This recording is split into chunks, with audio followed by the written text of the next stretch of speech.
The third situation was in Russia.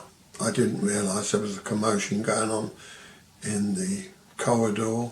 One of my students was being beaten up because another drunk Russian with a wrist full of rings, and not the sort of dress rings, but the sort of rings that are meant to leave you without recognition of your face afterwards. They were fighting outside and I didn't realise, and our apartment door burst open, and there was this really quite stocky, short chap who was drunk also, but he could speak English, enough English for me to understand. I stood roughly about 1.5 meters from him. So Ma was very important, and I made this, and I said, "Hey, what's wrong?" And he just said, "You're not coming past me." And I didn't realise at the time that there was a fight going on in the room.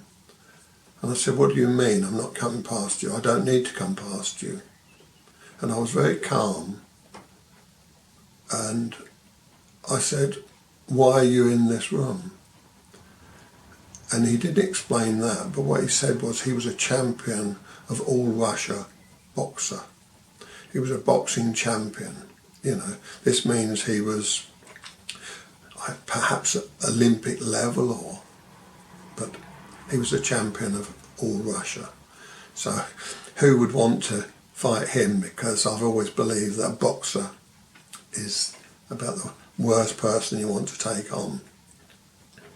So I said, "So if you're the best boxer, or you're one of the top boxers in Russia, why are you standing in front of an old man threatening to hurt me? You'll easily beat me, so why are you doing this? You should be ashamed of yourself." And I talked to him for a few minutes, telling him that he should respect his art, and he should respect that he's a great boxer, and he shouldn't be wasting his time threatening an old man. And I said to him, "One punch and I'm finished, so why are you doing this?" He walked away, allowed me to go into the corridor. Someone had taken one of the fighter with all the rings was still fighting, and he picked up my boken, because the bokens were laying there because it was our apartment and our corridor. It wasn't a corridor walk through, it was a corridor from bedroom to bedroom and from to the lounge. I held the boken on the sword end, and I'll always remember. And he said, in broken English again, "It's mine." And I said, "No, it's mine." And I don't know why, but I found a power that they only talk about in rare occasions, where your strength becomes phenomenal. I held the boken, and he could not move it, as if the ken was fixed in cement. However hard he tried, I stood there. The boxer talked him into letting it go, and they went off outside.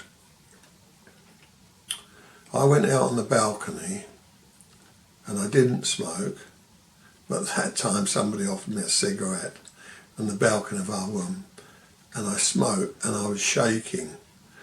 But that's the only point where I shook. Up until that point, I was very, very calm. But once I thought about the situation, I trembled, and really did make me wonder what I'd just experienced. And being in another country is always the worst feeling, because you don't know how you're going to end up, alive, dead, in a strange hospital. So there's lots of factors to one's life. I know this may seem a to be a long film, but I've never gone through it in detail before.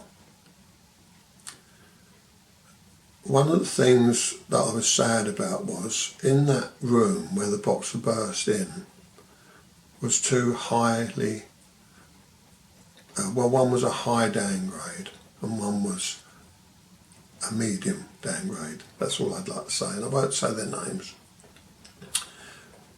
But I suddenly realised that I was there on my own because they weren't there. I don't remember looking round, but after the boxer had gone into the corridor and before I went in there,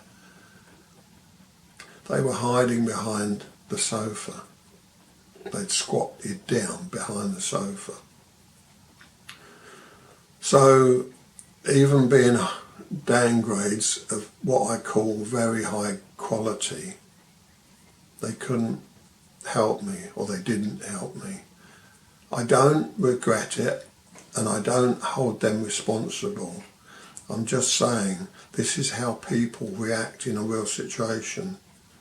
They couldn't handle the real situation. I didn't know I could or couldn't handle it until after the event. As I say, I was handed a cigarette, I smoked the cigarette, I was shaking like a leaf for at least 2 or 3 hours afterwards. My adrenaline was going up and down, confusing me, not knowing.